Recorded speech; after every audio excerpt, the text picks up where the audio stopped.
Dans la mythologie, l'enfer, c'est le feu. Pour moi, l'enfer, c'est la mer. Jamais aucun film ne m'a fait aussi peur.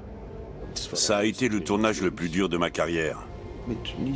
Il ne fallait pas beaucoup d'imagination pour se croire en pleine guerre. Ce n'était pas un tournage comme les autres. Il n'y a pas de femme dans le film, pas d'histoire d'amour, rien. Difficile d'en faire un succès dans ces conditions.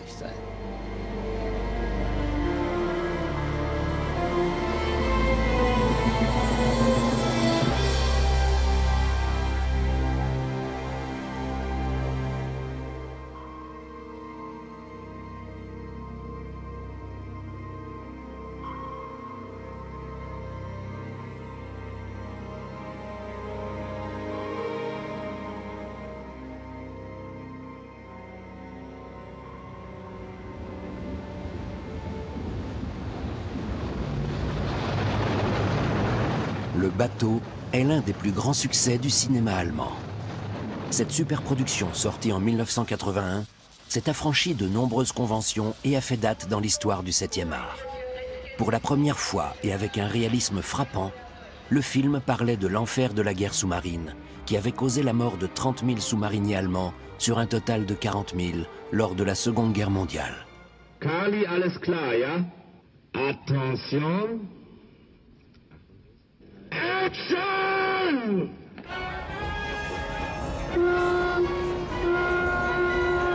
À l'automne 1980, l'équipe du film tourne à La Rochelle. Pendant la Seconde Guerre mondiale, le port français faisait partie du système de défense appelé le Mur de l'Atlantique. L'immense base sous-marine construite par les Allemands sert de décor au film. La Rochelle est une petite ville. Il doit y avoir 50 000 habitants. Et voilà que 300 Allemands débarquent, en uniforme de la Wehrmacht qui plus est.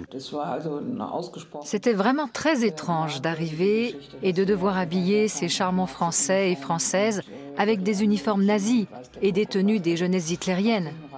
Et que sais-je encore. On a essayé de faire preuve de tact et ça a marché. Die Arbeit in La Rochelle ist eine heikle Sache. Die zahlreiche Statisterie für das Ende von U96 rekrutiert sich aus Französinnen und Franzosen der Umgebung. Sehr teutonisch wirken sie nicht, aber geduldig machen sie mit. Geduldig sehen sie mit an, wie ihr Hafen von Deutschen okkupiert wird wie einst. Und nachsichtig sagen sie untereinander, les Allemands sont fous quand même. Die Deutschen spinnen nach wie vor. La Rochelle est devenue un mélange du Festival de Cannes et de Paris sous l'occupation. C'est comme ça aussi que les Français l'ont ressenti. Et ce n'était pas forcément drôle pour eux. Le Bateau est une superproduction sans pareille dans le cinéma allemand. Pour comprendre son retentissement, il faut partir de l'histoire qui l'a inspiré.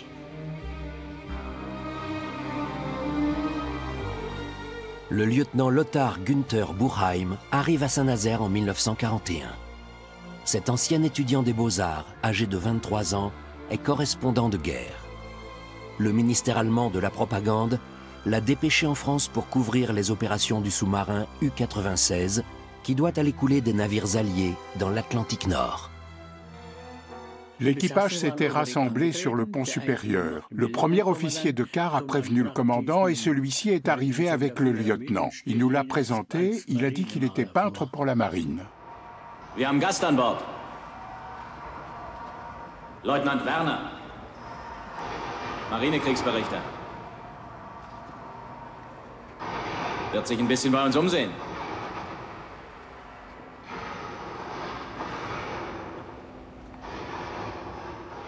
Er will anständige deutsche Helden sehen. Also benehmt euch entsprechend. Il observait tout, et tout le monde. Partout où il y avait de l'action, il était là.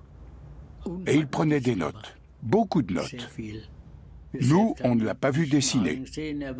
Mais il avait toujours son appareil photo sur lui, et il a pris des tonnes de photos. Les dessins et tableaux que Lothar Günther Buchheim réalise d'après ces photos sont largement diffusés par les organes de propagande nazis. Bourheim était très impressionné parce que c'était la première fois qu'il naviguait à bord d'un sous-marin. Ça ne lui est arrivé qu'à 2 reprises. Une fois avec le commandant Lehmann Willenbrock et l'autre fois pour le transfert d'un bateau. Bourheim publiera un roman inspiré de cette expérience en 1973. Un best-seller intitulé en français « Le Styx ». Le livre est très exagéré. De la licence poétique. Les studios Bavaria Film acquièrent les droits d'adaptation et sans attendre que le scénario soit terminé, lancent la fabrication de 2 répliques de sous-marins en acier d'une longueur de 70 mètres. Elles serviront de décor intérieur et extérieur. Leur coût, près de 2,5 millions de Deutschmark, soit 1,3 million d'euros. On a construit un hangar en bois sur le terrain de la Bavaria et on a fabriqué les 2 décors dedans, côte à côte. On s'est basé sur des documents, des photos, etc., sans savoir exactement quand le tournage commencerait.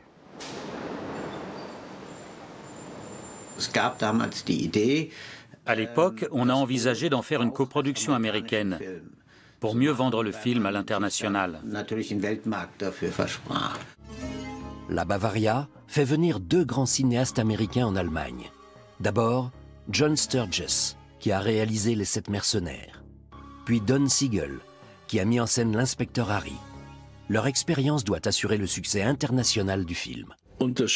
Mais Bourheim a tout de suite refusé. Il a dit « Je ne fais pas un film sur mon bateau avec ces enfoirés. C'est hors de question. » À ma connaissance, les Américains voulaient représenter les Allemands comme des stéréotypes des nazis. Bourheim s'y est opposé.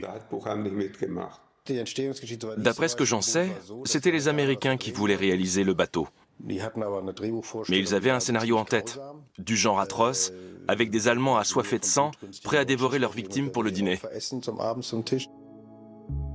Le financement n'étant plus assuré après le départ des Américains, le projet est suspendu. En 1979, Günther Rohrbach arrive à la tête des studios Bavaria et décide de tenter l'aventure malgré les risques. Le bateau sera une production exclusivement allemande.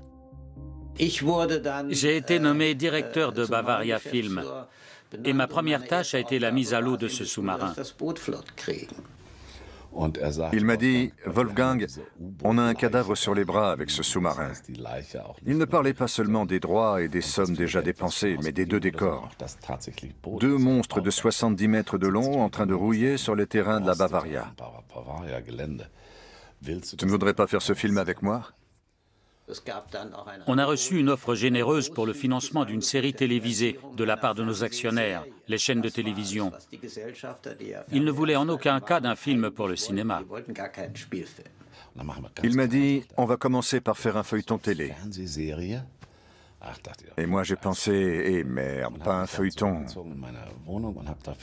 Puis je me suis retiré chez moi et j'ai passé les 3, 4 ou 5 mois suivants à écrire en secret le film de cinéma et en parallèle la version longue, qui fait 6 heures. C'était vraiment risqué. Philipp, das ist nicht mehr die alte Gang. Jetzt kommen die Queckse. Die nassforschen Typen. Maulhelden.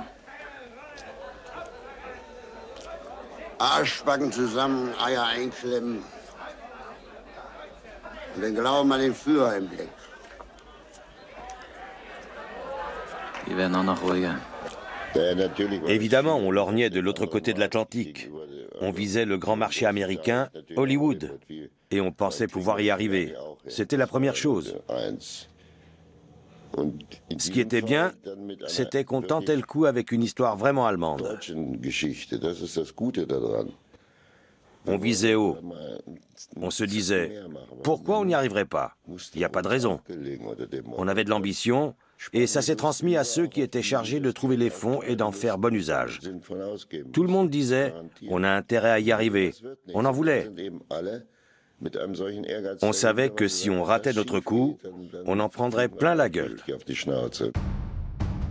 La première phase du tournage débute en mer du Nord, dans l'archipel de Heligoland, avec des prises de vue sans comédien. Une réplique de sous-marin de 11 mètres de long sert à filmer des scènes de tempête convaincantes. Le tournage a commencé avec la petite réplique. On voulait essayer d'en tirer le maximum pour éviter de tourner des scènes compliquées avec la grande réplique. Parce qu'elle mesurait 62 mètres et qu'elle ne pouvait pas tout faire.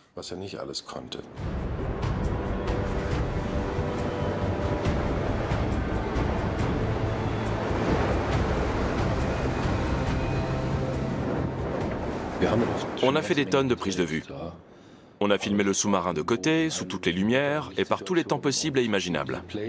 On a aussi tourné avec la caméra installée sur le sous-marin, y compris par gros temps. Les pêcheurs rentraient s'abriter au port et nous, on sortait en mer pour tourner.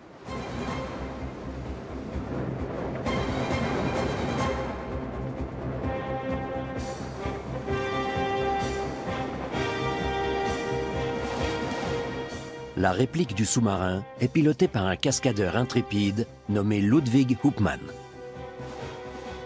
J'ai passé presque 5 semaines dans ce bateau, tous les jours, sauf le dimanche. On a mené la vie dure à ce pilote et on avait mauvaise conscience. Je suis monté à bord de ce truc. Ils ont refermé le couvercle et l'ont vissé. Je ne mangeais que du riz et du poulet. Quand je me sentais mal, je m'enfonçais le doigt dans la gorge et je vomissais. Puis je mélangeais cette soupe et je jetais le tout dehors avec la pompe de cale.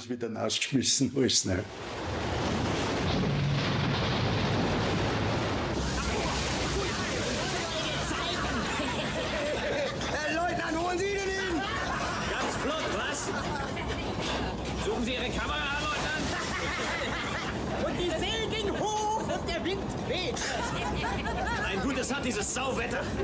Aber wenigstens die Flieger vom Hals.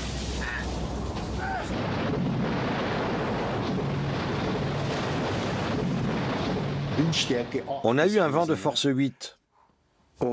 À l'intérieur, j'étais ballotté de tous côtés. J'avais bien une ceinture, mais ça ne m'empêchait pas de valdinguer dans tous les sens. J'étais secoué comme un caillou dans une boîte de conserve qu'on agite. Voilà à quoi ça ressemblait.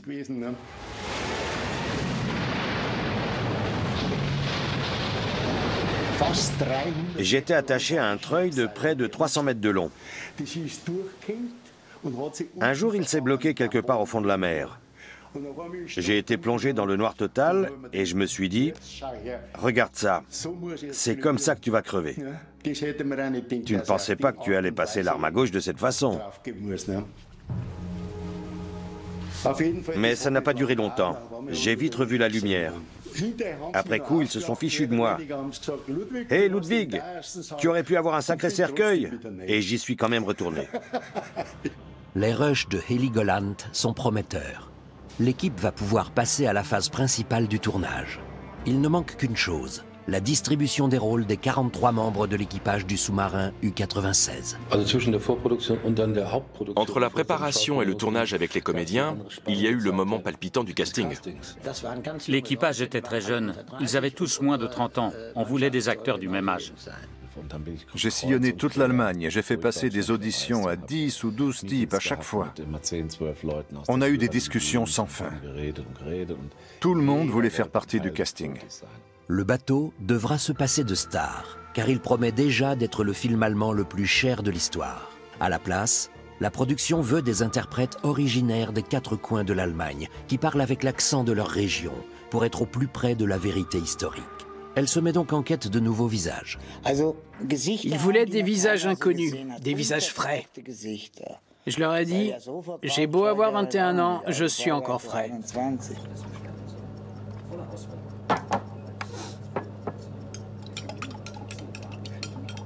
U-Boot-Spezialcocktail.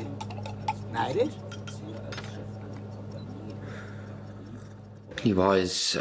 J'étais soudeur dans une centrale électrique. Moi, j'étais apprenti mécanicien. J'ai eu l'annonce par le service des petits boulots pour étudiants. J'ai tiré une fiche qui disait « On cherche des figurants ».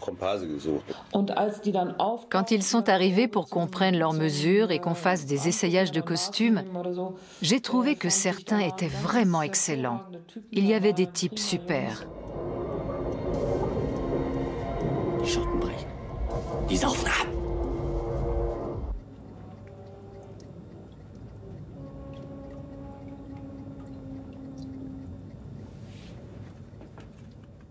La porte s'ouvre, un type est assis dans un nuage de fumée de cigarette. Et ce réalisateur embrumé déclare « Je trouve ça super, ce jeu très physique, avancé.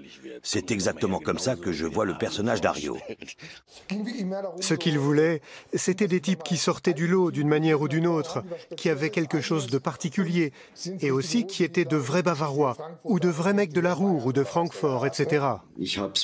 J'avais un bon pressentiment en quittant le casting. Puis je suis reparti pour Vienne, et une fois dans ma voiture, j'ai commencé à gamberger. Et j'ai perdu peu à peu confiance. À la fin, je n'y croyais plus du tout. Puis finalement, ils m'ont pris.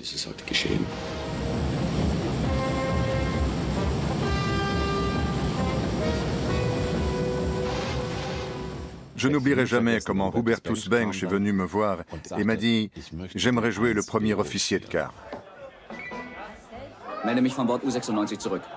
Öl, Munitions- und Proviantversorgung abgeschlossen. Boot ist klar zum Auslaufen. Danke, 1WO. C'était un personnage antipathique, donc personne ne l'avait encore demandé. Je me souviens des 6 volumes du scénario. Je me suis dit, c'est quoi ce film? Je suis censé avoir un des rôles principaux, mais je suis où?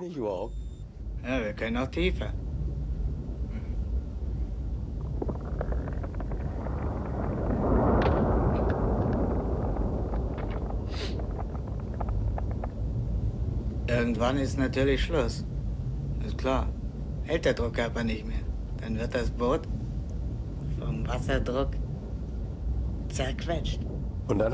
Puis j'ai découvert les indications de jeu. Le lieutenant a l'air apeuré. Le lieutenant est mort de peur. J'avais peu de texte, mais j'étais presque tout le temps à l'écran. Le plus difficile, ça a été de trouver le commandant. On a d'abord pensé à Jürgen Prochnow. On avait déjà tourné plusieurs films avec lui. Je n'oublierai jamais. Je sortais d'une première au théâtre. L'après-midi, le téléphone a sonné, j'étais chez ma mère. C'était Wolfgang Petersen qui voulait savoir si j'étais quand même prêt à jouer ce rôle. Il remplissait toutes les conditions, sauf une, à savoir qu'il avait 10 ans de plus que le vrai commandant. Donc on a voulu chercher quelqu'un qui avait le bon âge. Puis finalement, on a regardé de nouveau les photos du vrai équipage prises par Buchheim. Et on a trouvé que, quelque part, ils avaient tous l'air plus âgés qu'ils ne l'étaient. Et donc, en fait, Jürgen Prochnow avait l'air aussi vieux que quelqu'un qui avait 30 ans à l'époque. Puis il m'a demandé de faire un bout d'essai pour convaincre les derniers indécis. J'ai eu le rôle et le tournage a commencé au début du mois de juillet 1980. Prochnow est un comédien remarquable. Il a tellement bien joué le vieux, le commandant du sous-marin, que les Américains ont cru qu'il était vraiment commandant de la marine. La phase principale du tournage peut débuter. Les comédiens vont jouer à l'intérieur du décor d'acier construit pour le film, dans le plus grand studio d'Europe continentale.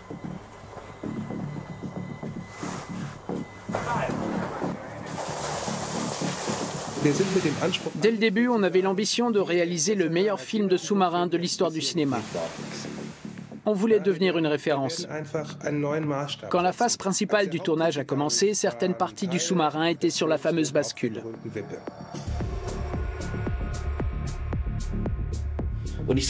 Je revois encore ce grand studio où je suis entré le premier jour.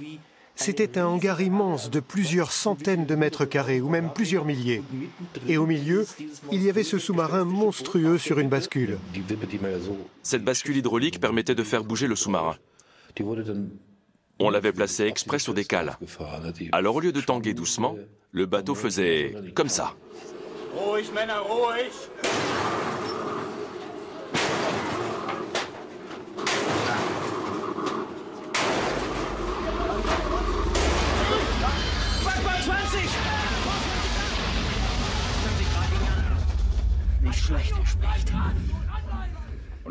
D'un seul coup, tout a basculé brutalement.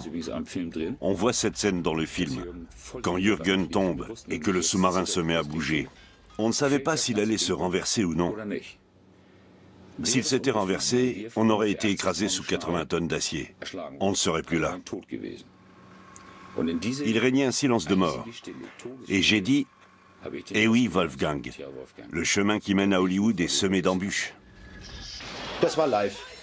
C'était du direct. Il y a eu une autre prise en direct quand quelqu'un a tiré un coup de fusil dans le décor.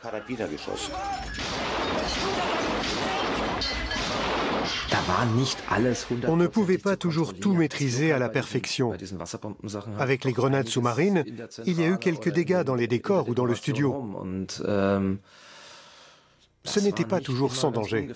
L'exiguïté des décors renforce le sentiment de claustrophobie et les acteurs jouent dans des conditions extrêmes. Wolfgang Petersen choisit Jost Vacano, un directeur de la photographie renommé qui va influencer l'esthétique du film de manière décisive. Je suis un grand adepte de la caméra légère et de la lumière réaliste. J'avais envie que la caméra soit aussi à l'étroit, aussi limitée dans ses mouvements que les hommes dans le sous-marin.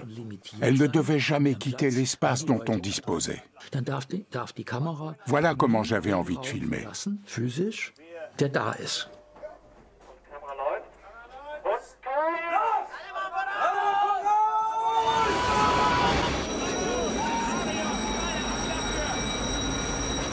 Dès le début, j'ai eu l'idée de parcourir la totalité de ces 50 mètres, au moins une fois, en courant à fond, du début à la fin. J'avais envie de franchir et de filmer ces écoutilles, ces portes étroites, ces ouvertures, en un seul plan. Le spectateur doit être au cœur de l'action. Le réalisateur tourne avec le plus de réalisme possible, sans rien épargner aux jeunes acteurs qui entament bientôt leur 100e jour de tournage. Au moment des bombardements, le sous-marin prend l'eau. Et nous, on s'est retrouvés dans une pataugeoire glacée, trempés de la tête aux pieds. C'était assez stressant. Das Wasser muss raus. Erst in die Zentrale, Bilge. Und dann raus. On n'a rien mimé. Quand on a écopé, la fois où on a failli sombrer, on a vraiment écopé. On n'a pas fait semblant. Il n'y avait pas un seau vide. Ce n'était pas comme dans ces films d'Hollywood où les acteurs portent des valises vides. On a vraiment bossé. On a passé 13 ou 14 heures dans l'eau froide. Et il plongeait dans ce bouillon immonde. On voyait flotter des carottes, des patates, des choux. Une puanteur insoutenable régnait dans ce sous-marin. J'ai acheté 1 litre d'eau de Cologne qu'on a vidé dans ce bouillon pour que ce soit un peu plus supportable, même si les acteurs n'étaient pas des poules mouillées. On jouait dans la crasse. La nourriture qui traînait dans le poste d'équipage et la salle des torpilles a vraiment moisi à la longue. C'était dégoûtant, mais authentique. Il faut une certaine part de naturalisme. C'est l'intérêt de ce film.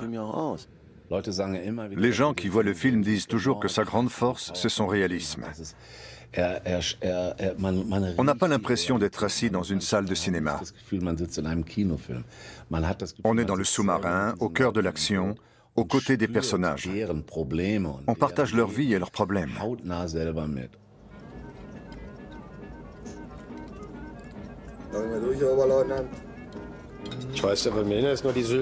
Moi, c'était les aspics avec des poils de cochon qui me dégoûtaient. Ils en servaient et il fallait vraiment les avaler. Quand on en avait mangé 3 ou 4 fois, on n'était plus le même. Il y a une scène où Martin Semmelrogge rompt un pain. Et à l'intérieur, tout est moisi. Pour obtenir ça, on a infecté le pain de l'extérieur.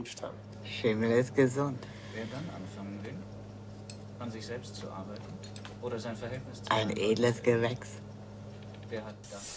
In diesem Film gibt es auch für die Maskenbildner nichts zu verschönern. Sie müssen die Schauspieler mit fortschreitender Fahrt immer ärger verunzieren mit Pickeln und Furunkeln, die vom schlechten Essen und von der Stickluft im Boot herrühren. Nicht nur das Brot, auch die Männer schimmeln. On arrivait tout propre chez la maquilleuse et on en ressortait tout sale. On nous faisait les mains sales, les ongles noirs, on nous mettait des cernes, des boutons et des tas d'autres choses. On n'avait pas le droit d'aller au soleil. La barbe était affreuse à la ville comme à la Seine, mais c'était pour l'amour de l'art.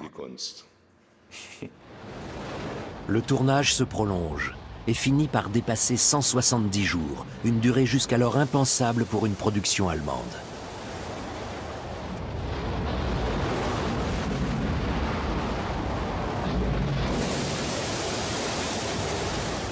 Le bateau est devenu une référence, l'archétype du film de sous-marin. surtout avec les moyens techniques de l'époque. Pour Wolfgang Petersen, rien n'était jamais assez fort et il a presque noyé les pauvres acteurs dans le kiosque du sous-marin.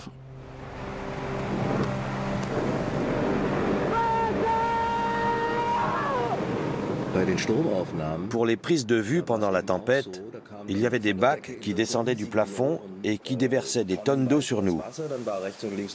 Sur les côtés, des lances à incendie. Il fallait savoir exactement quand la vague suivante allait déferler pour reprendre son souffle avant. Sinon, c'était comme dans une vraie tempête. On buvait la tasse.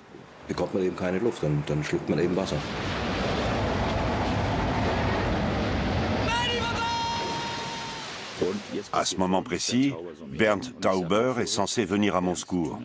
Alors je lui dis avant, « Bernd, fais-moi plaisir. Accroche-toi bien parce que ces vagues sont super puissantes. Et en plus, ils ont retiré le bastingage. » Il me répond, « Oui, oui, je m'accrocherai. » Et la vague suivante l'a emporté et lui a brisé 2 côtes. Et il est parti à l'hôpital. Et Wolfgang a commencé à s'ennuyer, parce qu'on a dû attendre 3 heures que Bernd revienne de l'hôpital. Alors Wolfgang a fait des tas de prises de ma chute vers l'arrière. Et à chaque fois, je recevais 3 ou 4 tonnes d'eau. J'ai compté. Ce jour-là, on s'est pris 120 tonnes d'eau en plein sur la tronche.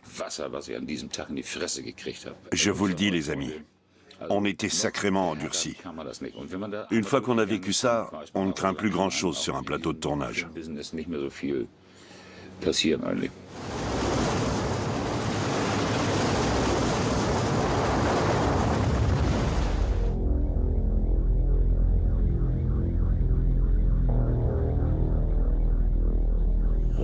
On plonge. Ensuite, j'entends juste dire « Action » tout bas. J'y étais. J'étais là où je voulais être. On ne voyait rien. J'étais le seul à voir, ou plutôt à entendre. C'était génial. On a tourné comme ça toute la journée, différentes scènes, notamment à la radio. Jürgen était un partenaire très calme, très sensible. Génial. Je crois que je pourrais tout jouer avec lui. Oui, ça a vraiment été une super journée de tournage.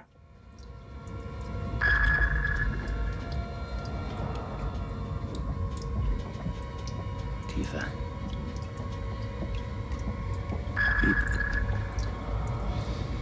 Noch tiefer. Und jetzt ist die absolute Spannung dieser Szene, dass das Boot jetzt tiefer und tiefer geht.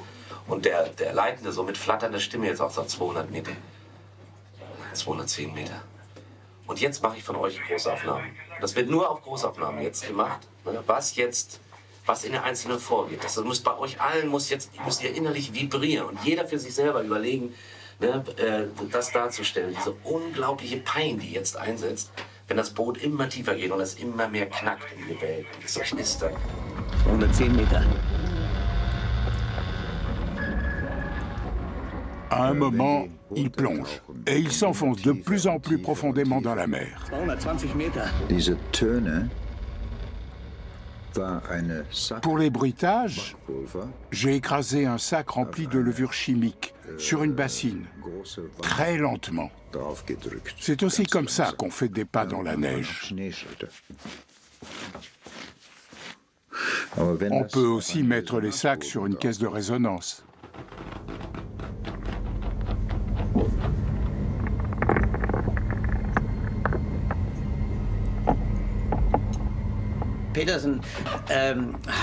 Wolfgang Petersen a une grande qualité, parmi d'autres. C'est qu'il réfléchit soigneusement à la façon de tourner chaque scène et qu'il fait participer toute l'équipe à la réflexion. Cette capacité de Wolfgang Petersen va être mise à l'épreuve lors de la phase finale du tournage à La Rochelle. L'équipe du film s'y rend en octobre 1980. Beaucoup de jeunes acteurs du bateau ne sont encore jamais allés à l'étranger.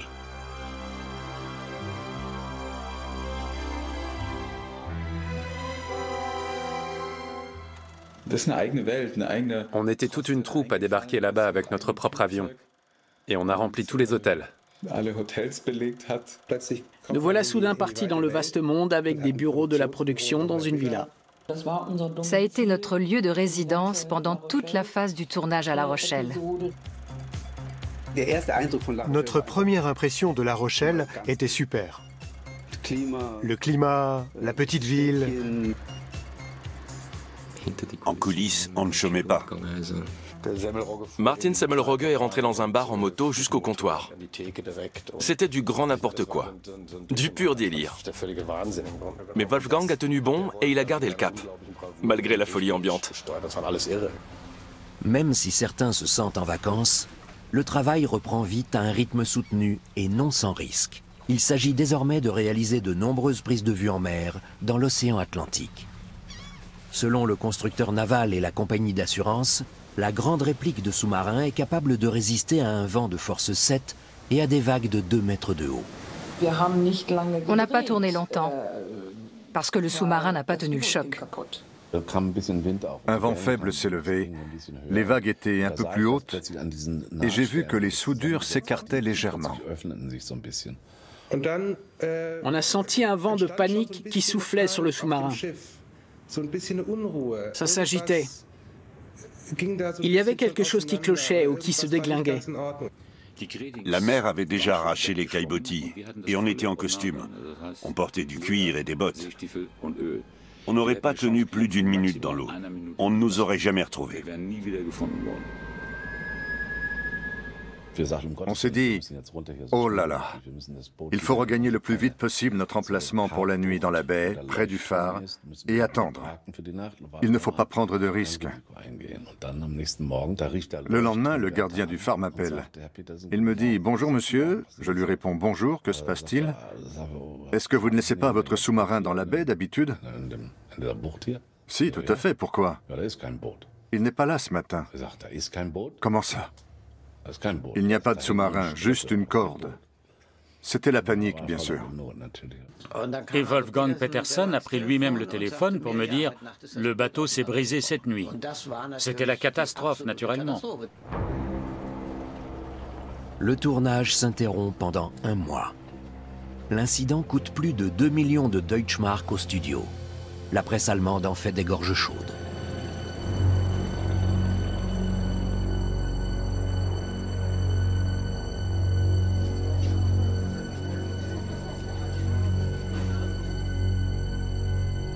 Au terme de plusieurs semaines de travaux intenses, l'équipe parvient à remettre le sous-marin à flot pour tourner une scène finale dans laquelle fiction et réalité se mêlent intimement.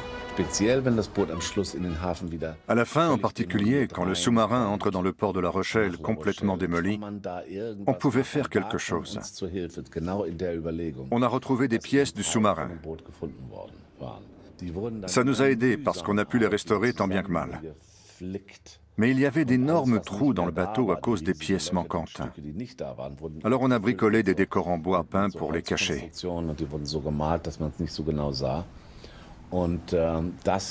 Ça nous a sauvés, parce qu'on a pu entrer dans le port avec ce semblant de bateau atroce, mais qui fonctionnait. C'était le principal.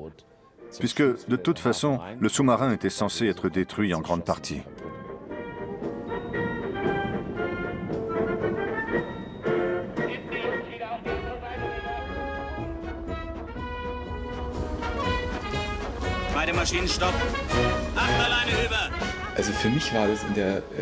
Je n'ai pas du tout pensé pendant le tournage que nous répétions des événements qui pouvaient avoir ou qui avaient eu une signification pour la population.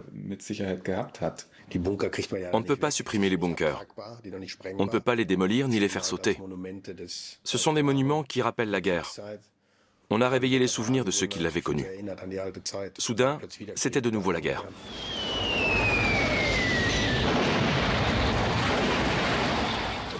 Au moment du grand bombardement, il y avait 2000 Français derrière les barrières, dont beaucoup de personnes âgées qui pleuraient.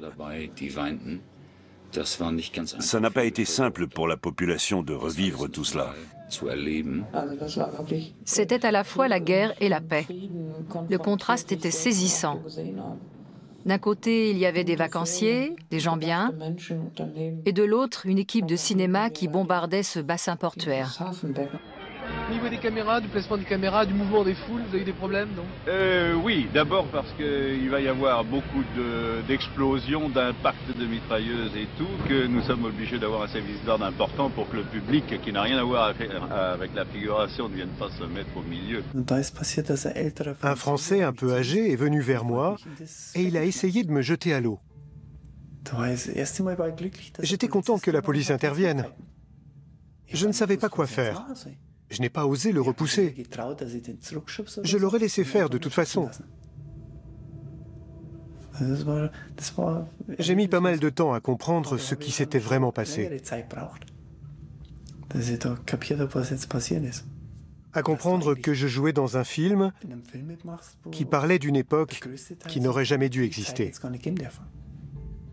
Passboot 68712.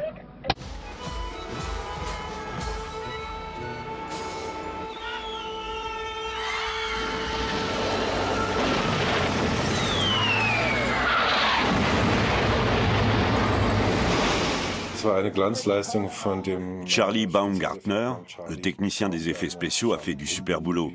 On l'avait surnommé Charlie Boom Boom. Il ne travaille plus malheureusement.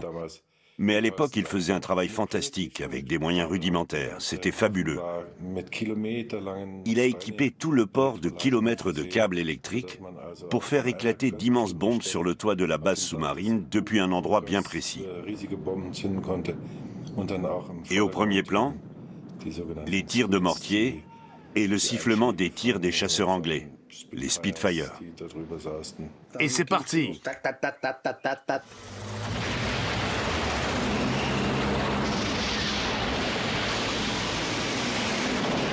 J'ai fait 70 explosions au total, je crois. C'était son heure. C'était super cool.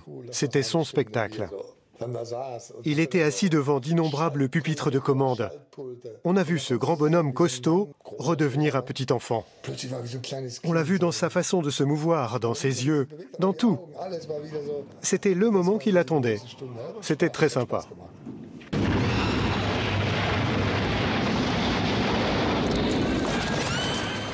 Les avions passaient au-dessus de ta tête.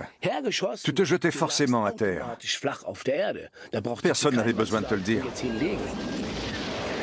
Dans ces moments-là, on pense « Merde, il y a des gens qui ont vraiment vécu ça, avec de vraies bombes. »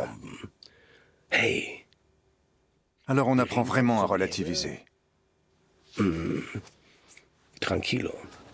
On était obligés de courir partout. Ça pétait de partout, sauf là où ils avaient dit que ça pèterait.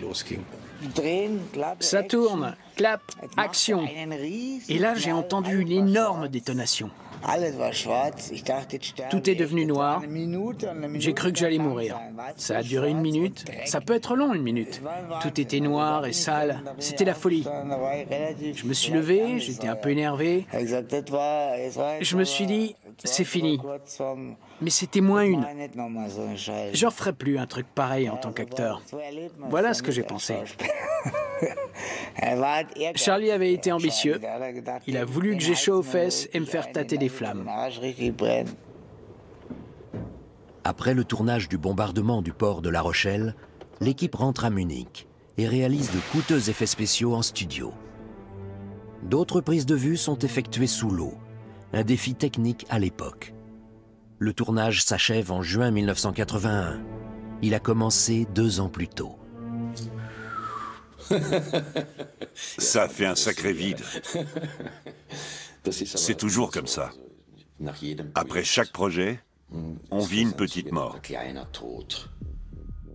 La phase ultime de fabrication du film est réduite à 3 mois et se fait au pas de charge, car le bateau doit sortir en salle dès le mois de septembre. Outre-Rhin, le public est impatient de découvrir ce film, annoncé comme un événement majeur. La version pour la télévision durera 3 heures de plus et sera diffusée 4 ans plus tard seulement.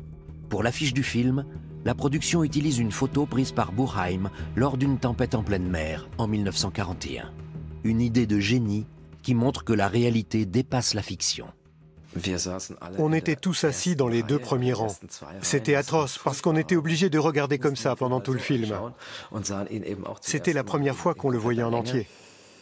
Le jour de la première, j'ai regardé le film caché derrière mes mains. Je me suis caché les yeux tout le temps parce que je ne supportais pas de me voir sur un grand écran.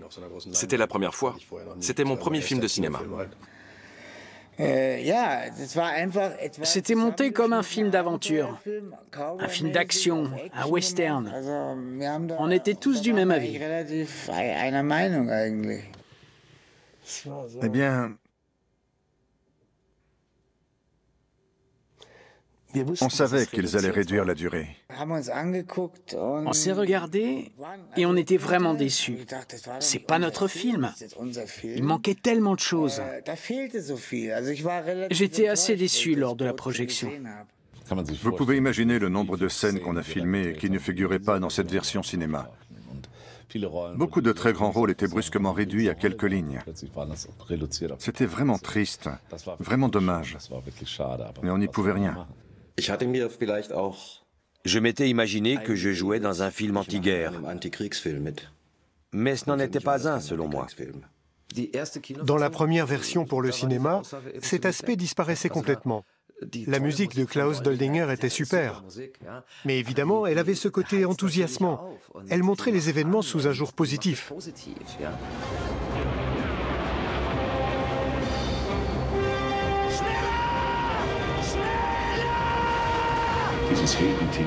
Avec ce thème héroïque qu'on entend dans le film, on entre dans une zone dangereuse. Il y a l'attaque et le « Hurrah, on arrive !» aussi bien dans la musique et les bruitages qu'à l'image.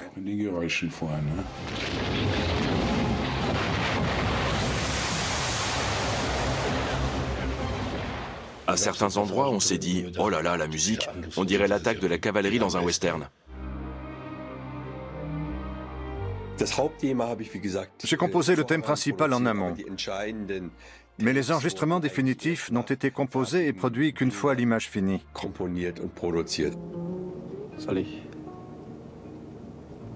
Soll ich Ihre Briefe mitnehmen?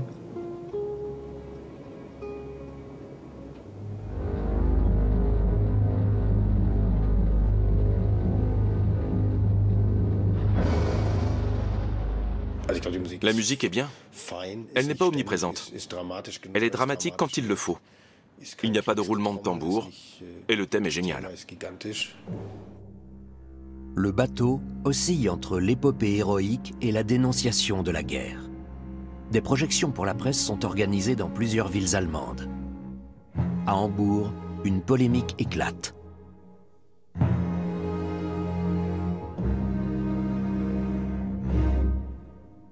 Dort gab es eine geradezu wütende.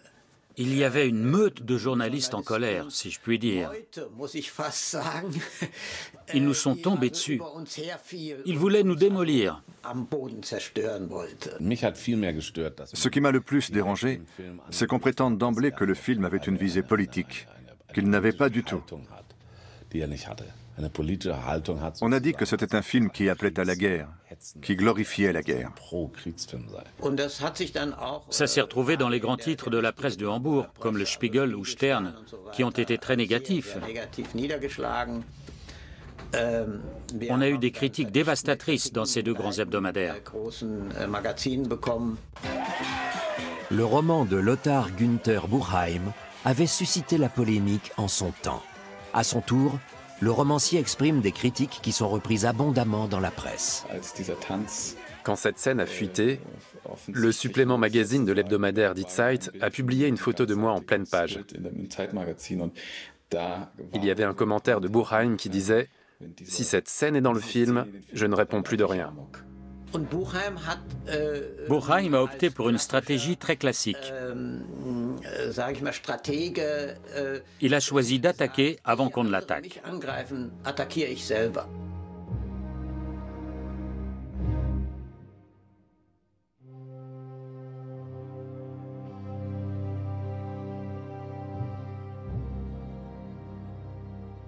Buchheim fait des photos et publié des ouvrages sur le film. Il a toujours clamé que ce film n'était pas fidèle au roman que l'histoire était pervertie. Les premières réactions de Buchheim à la sortie du film étaient plutôt négatives. Peut-être parce qu'il avait suivi la production de très près et qu'il aurait bien voulu réaliser lui-même ce film, je crois. Du moins, c'est ce qu'il me semble. S'il n'avait pas écrit le livre, on n'aurait pas tourné le film. C'est mon avis. Cette histoire, c'était son bébé. Il y tenait énormément, bien sûr, d'autant qu'elle représentait une tranche décisive de sa vie. Quand on confie son œuvre à d'autres gens pour qu'ils l'adaptent, c'est toujours difficile de lâcher prise. Quand il avait publié son roman, il avait eu des réactions extrêmement violentes de la part des anciens sous-mariniers.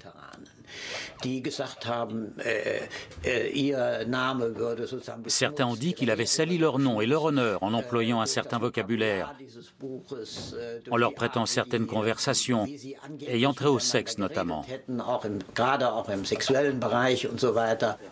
Weihnachten in La Rochelle, also richtig wieder einen wegstecken. All die süßen Blitzmädchen, die Nachrichten ziehen, die Carbonütchen. Ramen, na die Fettfliegen! Ein schöner, langsamer Nachmittagsfick. Il a eu peur que ça empire s'il voyait le film, s'ils entendaient des comédiens parler cette langue.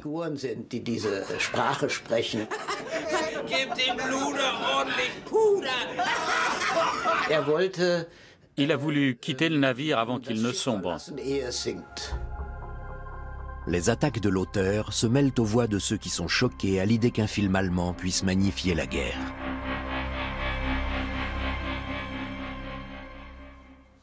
J'avais le sentiment que, quelque part, c'était un pari osé de représenter des soldats allemands sous ce jour. On n'était pas habitué à cela. Ça ne s'était encore jamais fait. On s'identifie aux personnages. C'était l'idée. On s'attache à eux, quel que soit le pays d'où on vient. Malgré tout, à la fin, on voit que la guerre détruit ces personnages auxquels on s'est attaché. Elle conduit à leur perte. On voit sa folie. C'était un voyage au cœur de la folie. C'était tout ce qu'on avait besoin de montrer pour faire un film anti-guerre. Voilà ce que j'ai dit. J'en étais vraiment convaincu. Et ce message a été parfaitement compris par l'immense majorité des critiques de cinéma, sauf en Allemagne. Le film devait franchir un degré supplémentaire. Il devait montrer que c'était une arme, que des hommes avaient été envoyés tuer d'autres hommes, et que cela suscitait chez eux des émotions qui n'étaient pas uniquement négatives. On aurait menti si on l'avait nié.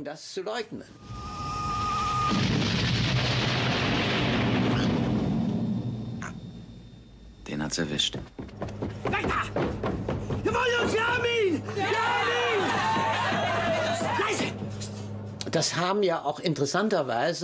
Dans les autres pays, tout le monde l'a fort bien compris. C'est intéressant d'ailleurs. Ça n'a posé problème qu'en Allemagne. Curieusement, là où le film a eu le plus de succès, c'est dans les pays qui étaient ennemis de l'Allemagne pendant la guerre, à savoir l'Angleterre et les États-Unis. C'était bluffant, notamment en Angleterre. Quand on songe au succès que le film a eu là-bas alors qu'il met en scène des soldats allemands. La seule explication, c'est que les spectateurs ont compris qu'on montrait la tragédie humaine. La réception du film aux États-Unis a été décisive. Ce film était hors norme à tous les niveaux. Il a même été sélectionné aux Oscars. En 1983, le bateau participe à la course aux Oscars dans 6 catégories, dont les 4 plus prestigieuses, scénario, réalisation, photographie et montage. Il est rarissime qu'un film non anglophone soit ainsi mis à l'honneur. Quand on a été sélectionné, la presse n'en a quasiment pas parlé. Par contre, quand on a su qu'on n'avait pas l'Oscar, des journalistes ont saisi cette occasion pour dire du mal. Un quotidien a titré « Le bateau a sombré à Hollywood », un titre de circonstance qu'un stagiaire a sans doute trouvé tout seul. La version pour la télévision est diffusée en 1985 et fait un tabac. Dans la presse, les critiques sont bonnes. Même l'auteur du livre, Lothar Günther Buchheim, ne trouve rien à y redire. Le film a eu un succès grandissant. Au début, c'était assez décevant. Le vrai succès est arrivé presque 10 ans plus tard, ou disons entre 5 et 10 ans. Le succès et la reconnaissance. La série télé est bien meilleure, on l'a toujours su, parce qu'elle est comme le livre. Et si le livre est captivant, à mon avis, c'est parce qu'il ne se passe rien pendant les 100 premières pages. Ozean. Nichts als Ozean. Keine Spur vom bösen Feind. Nur dreckige Hälse, zerrissene Hemden, verschwitzte Decken und vor allem unsere miesen Visagen. Scheiß Nebel. Scheiß Nässe. Scheiß Gammelfahrt. Il y a les longues phases de désœuvrement, où les matelots ne savent pas quoi faire, où ils ressentent le plus l'enfermement dans cette boîte de sardines, où ils bouent intérieurement, où l'agression s'exprime, etc. Le film passe trop vite là-dessus, bien sûr. Halt deine dämliche Schnauze! Schnauze! Schnauze! Schnauze! Lass mich in Ruhe! Er macht mich noch total Panne mit seinem religiösen Scheißdreck! La première version cinéma, c'est n'importe quoi. Le Director's Cut aussi. Il n'y a qu'une seule vraie version. C'est celle qui fait 5h30. Il faut la voir pour comprendre toute la folie de cette histoire. Grâce au bateau, la plupart des jeunes acteurs du film percent dans le cinéma et deviennent des vedettes en Allemagne. Le bateau ouvre également une carrière hollywoodienne à son réalisateur, au directeur de la photographie et au comédien Jürgen Prochnow.